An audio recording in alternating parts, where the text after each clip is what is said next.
good morning and welcome to CSI TV.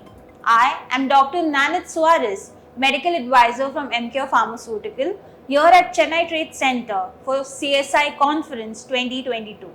It is my immense honor and privilege to introduce and welcome Dr. K Pancholiya sir. Welcome sir. He is the cardiologist from Arihant Hospital, Indore. So just finished a session on role of NT-proBNP in acute cardiac care. Sir, could you please summarize your session? As you know very well, biomarkers are the important tools for the diagnosis, for the prognosis, and for the therapeutic approach in this particular disease.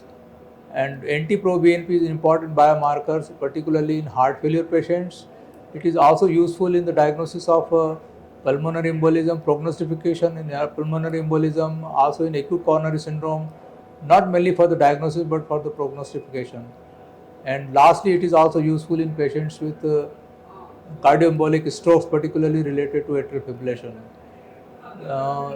When you come to the heart failure patients, its cutoff value is, if it is less than 300 nanogram per ml per liter, then heart failure is unlikely.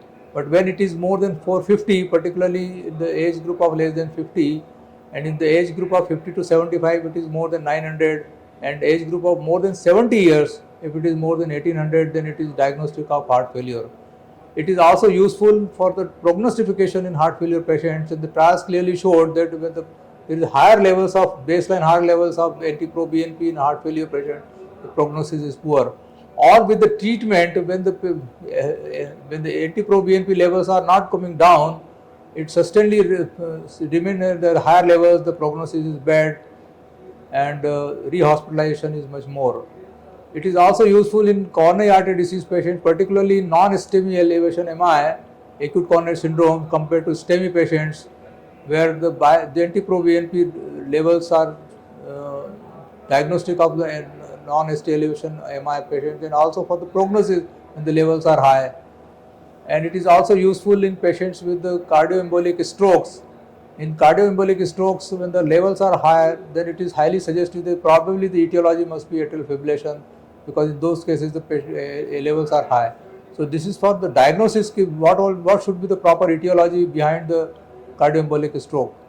And it is for the prognostication also, with the higher levels having the bad prognosis.